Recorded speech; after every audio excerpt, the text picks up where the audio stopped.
ஆமாய்யா, தப்பு நாம ஒண்ணும் பண்ணலையே. அப்புறம் எதுக்கு அங்க நம்மள வச்சுக்க போறாங்க? ஏட்டு சண்முக விஷயத்துல நாம எந்த தப்பும் பண்ணலையா.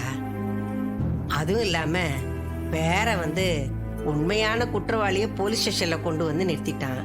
அதுக்கப்புறம் என்ன எதுக்கே அங்க வச்சிருக்க போறாங்க? அதனாலதான் நான் சீக்கிரமாவே வந்துட்டேன். பாட்டி, நீங்க ஒரு அயல் லேடி. உங்க தைரியம், துணிச்சல், தன்னம்பிக்கையெல்லாம் நாங்க உங்ககிட்ட கத்திக்க வேண்டிய விஷயம்.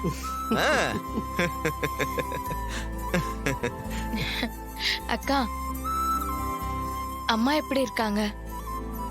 இன்னும் என் மேல கோவமா தான் இருக்காங்களா? ஏய், அது என்ன ஒரு நாள்ல சரியாகிற கோவமா? கொஞ்சம் கொஞ்சமா தான் அவங்க கோவம் குறையும். அது வரைக்கும் பொறுமையா தான் இருக்கணும்.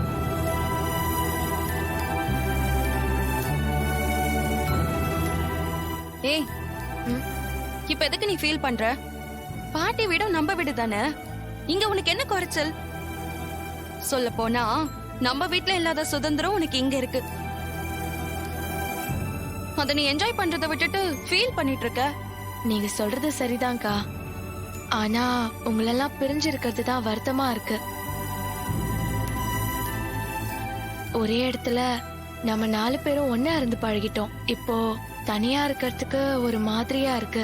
ஹேய், எங்களுக்கு தெரியாம அவசர அவசரமா கல்யாணம் பண்ணிக்கிட்டு அலைப்பாயுதே ஸ்டைல்ல வாழ்ந்துட்டு இப்ப எங்களை பிரிஞ்சிருக்க கஷ்டமா இருக்குன்னு சென்டிமெண்டா பேசுறியா? நல்ல ஆளு தாண்டி நீ. ரேவதி, அப்போ அலைப்பாயுத ஸ்டைல்ல இவங்க ஷாலினி, தலைவன் மேடி.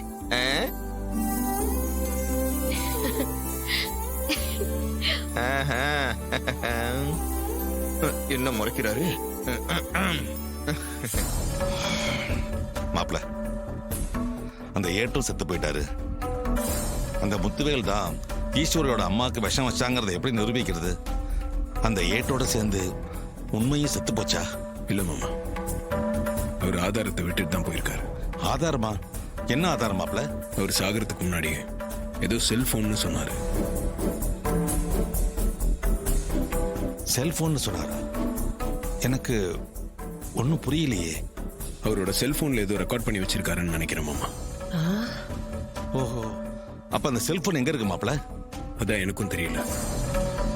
அந்த போனை மட்டும் கண்டுபிடிச்சிட்டா எல்லா உண்மையும் வெளியே வந்துரும். சரியா, அந்த போனை எங்கன்னு கண்டுபிடிப்ப? இல்ல, அவரை சுடும்போது அவரோட போன் அங்க எங்கேயோ தான் விழுந்திருக்கணும். அங்க போய் தேடி பார்த்தா அந்த போன் கிடைக்கிறதுக்கு வாய்ப்பு இருக்கு.